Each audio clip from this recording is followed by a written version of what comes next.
Welcome to Impact on Ohio, the series where we highlight Ohio leaders from the State House to the U.S. Capitol. We sit down with dedicated public servants to tackle the issues that matter most to Ohio businesses. Brought to you by the Ohio Chamber of Commerce, the state's leading business advocate. We aggressively champion free enterprise, economic competitiveness, and growth for the benefit of all Ohioans. Stay tuned for insightful conversations that will shape the future of Ohio's business landscape. Get ready for Impact on Ohio, where business meets leadership, because Ohio's success is everyone's success. Hi, I'm Steve Stivers, and welcome to the Impact on Ohio video series. I'm lucky today to have Mike Dovilla, Representative Mike Dovilla, here to talk about Ohio and everything he's doing to make Ohio better. Representative, you've had a long track record of being involved in the legislature. You were in once before, and then you were term limited. Then we're lucky to have you back.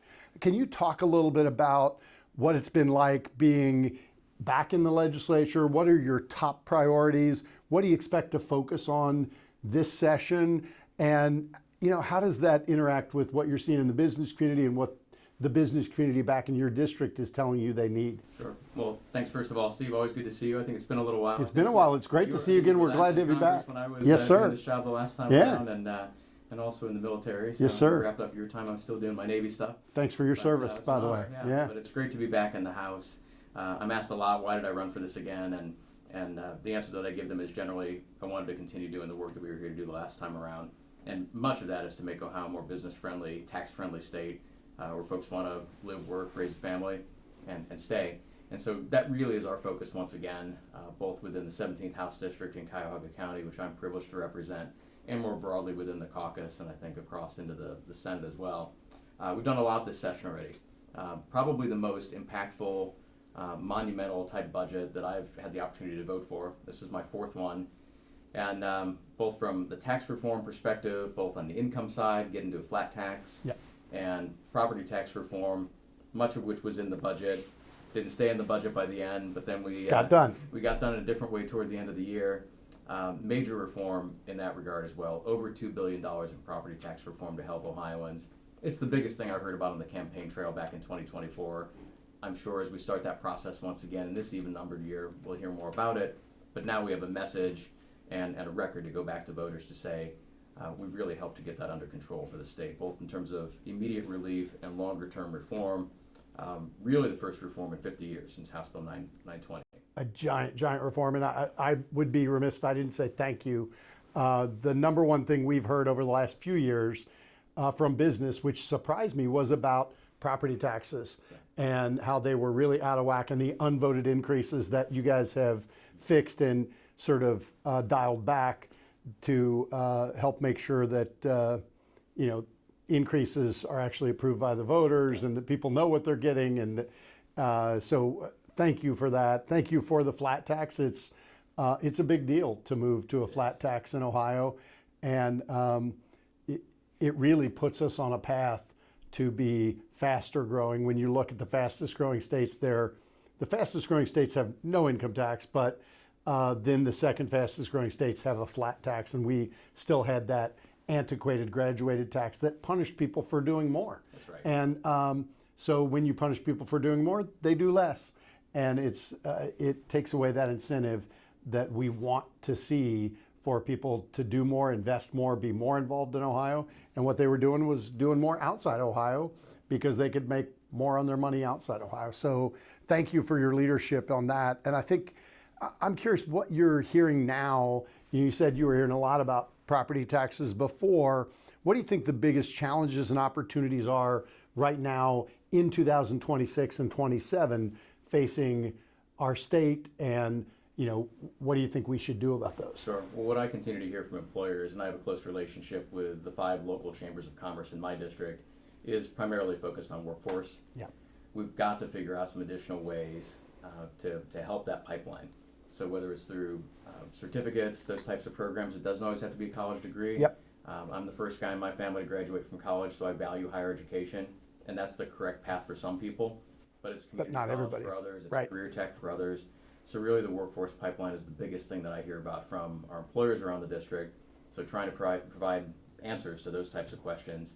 And I've got a perch on Workforce and Higher Education Committee that helps me to be able to address that in a direct way legislatively. So that's really the big thing that we hear. But to your point on taxes as well, trying to continue to track the income tax towards zero in the states so that we can join that relatively small family of states here in the country that have gotten all the way there. And we're lowest now in the Midwest, Right. second lowest in the country for flat tax as we go into the second year of this biennium, down to 2 3/4. But that is a big deal. We also need to take a closer look, though, at the municipal side of things. And I'm glad you brought up the municipal tax. And, you know, our municipal governments provide valuable police and fire and other services, safety services, other services to their citizens, whether they work there or live there. But in some cases now, there's a couple cities that actually have a higher municipal income tax than the state. And frankly, the other issue is there's still differences, and a lot of our small businesses spend more money to comply with dealing with 20 or 30 municipalities than they might even owe in those municipalities. So it costs more to comply with the tax than the tax was. That's really burdensome on business. And, you know, it might create a few jobs for an accountant here or there, but it really does burden a lot of other businesses. So I really appreciate your focus there. And I think that's a really big deal. I also want to, we talked about the budget earlier and the real estate tax reform in that, property tax reform. But one of the other things that Ohio did that they hadn't done for a long time was made a massive investment in travel and tourism, actually increased the funding. We'd been decreasing that funding, and meanwhile, the states around us, everybody's heard the Pure Michigan ads, West Virginia, even Indiana and Pennsylvania were spending more than Ohio. And, you know, you've got great assets on Lake Erie right next to your district, and we have great amenities and tourism all throughout this state. You were a great leader on investing in and growing our tourism funding. What made you think that was a good idea? We think it's a great idea.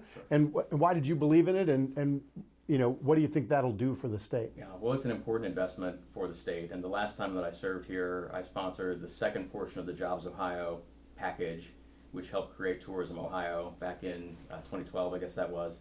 So back then I started doing work on that.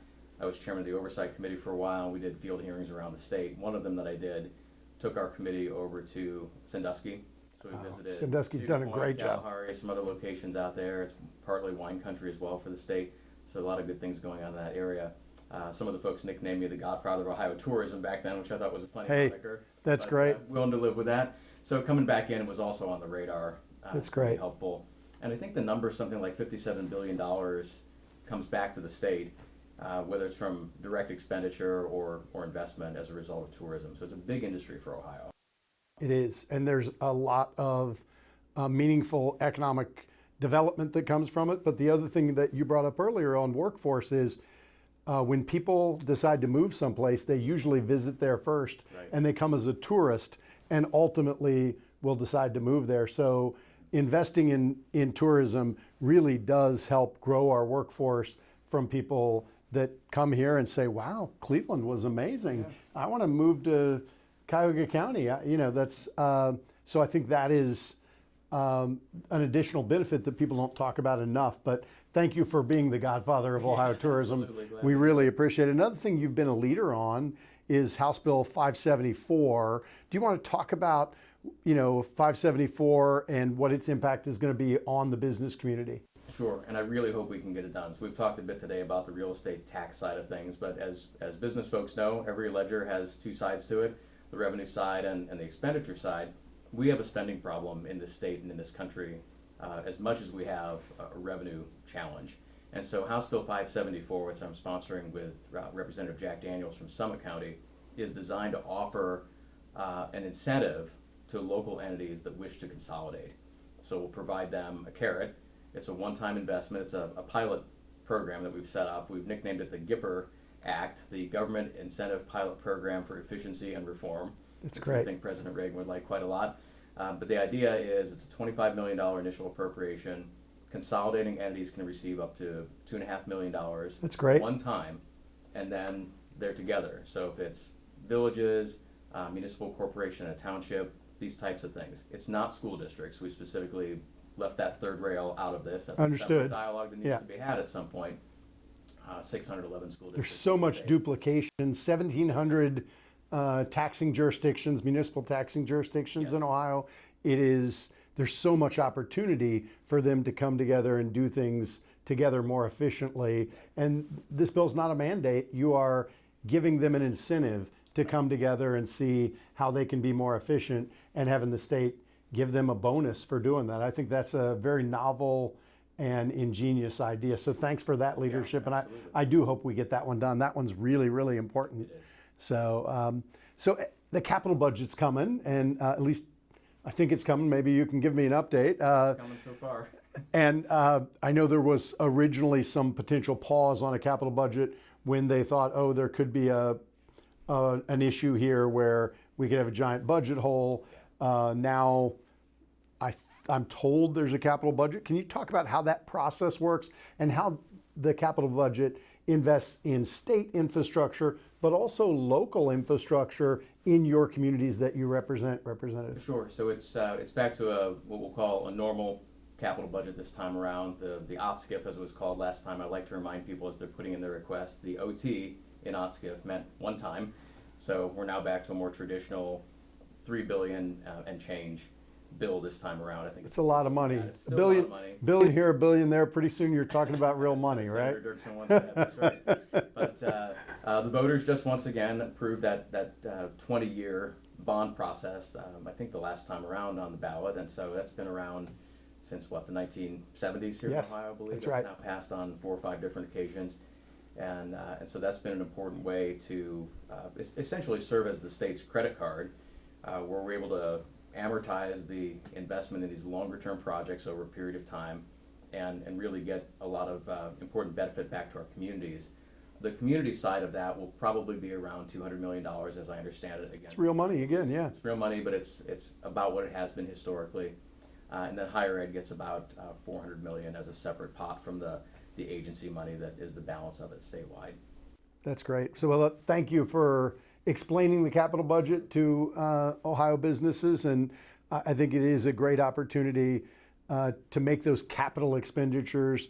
You know, every other year you pass the operating budget, which is about, you know, the operations of government and the things we do, and this is the even numbered year is when you're going to focus on the capital investment in state things as well as a few community assets. So thanks for your leadership on what you're doing and how you explained that for Ohio businesses. So you are now back on the Workforce and Education Committee, Workforce and Higher Education Committee. We talked a little bit about that being one of the big challenges that businesses have talked to you about. How do you foresee us preparing the workforce for the future? There's a lot of changes going on in the world with skilled trades, artificial and augmented intelligence. What should we be doing on training our workforce and making sure our higher education trains the workforce of the future? Yeah, well, I think it's an all of the above approach, and as I was saying earlier, it's college for some, community college for others, career tech, and certificate type programs. And it's really listening, I think, to the business community for what the needs are that are coming to us from them. We want to be responsive and have public policy follow what the needs are that are indicated, rather than trying to jam something from the top down or from the public sector on the private sector. We've got to take those signals and then be responsive to them in a meaningful way. So that's kind of my general approach to it. That's a great approach, and you know, I think that really matters. And I know a lot of our members are on business advisory councils in their local school districts. We have about 600 school districts. Most of them have business advisory councils. Some of them farm that out to the Education Service Center, which we wish they didn't do because we think they should be connected to their local employers. But I know it's another burden on them, but we'd love to see a lot of those school districts actually talk to their local employers so they can get real input of what's going on in their local economy. But thanks, I think your approach is 100% spot on, and it's 100% what we should be doing.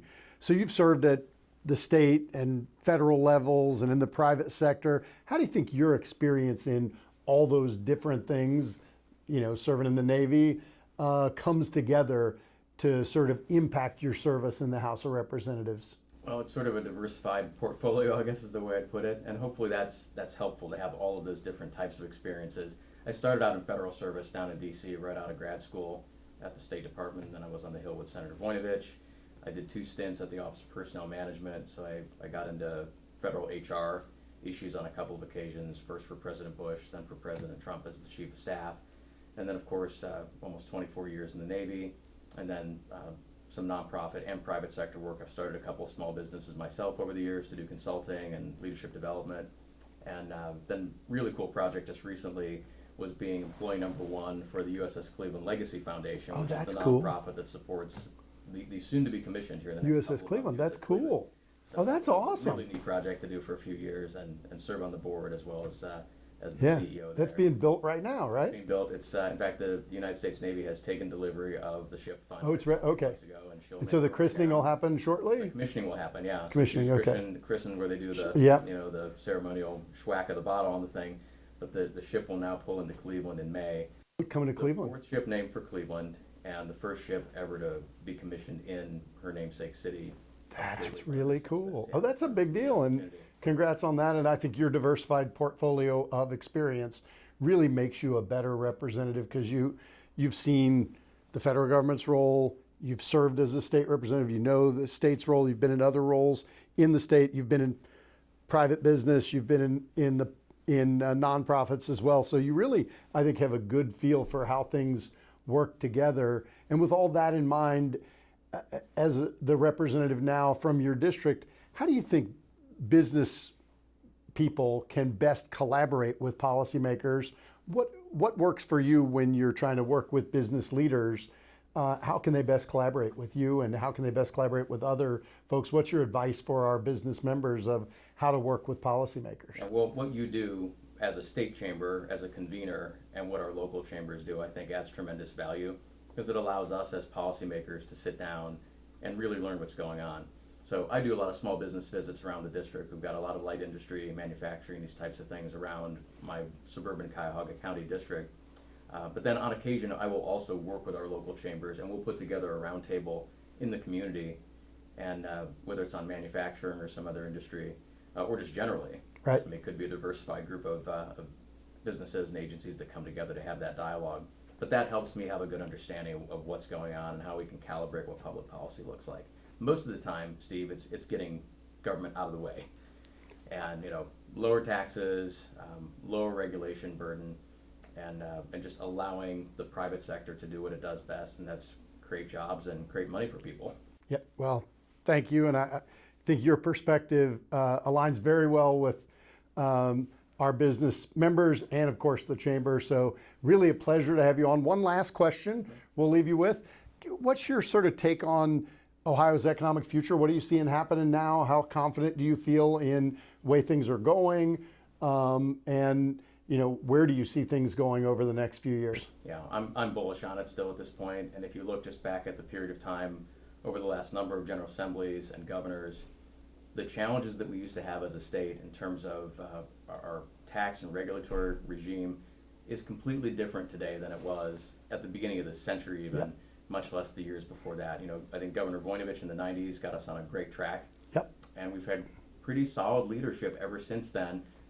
Different approaches to things, different personalities, but I think overall the state has moved in a good direction. We're now teed up for what that next step is going to look like. So whether it's leveraging AI, data centers, other types of industry that we haven't even necessarily been introduced to yet.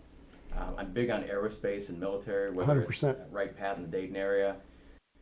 We're seeing that go everywhere. We're seeing, a lot of Cleveland companies and Northeast Ohio companies. Metallus just got a giant contract with the Navy. Yep.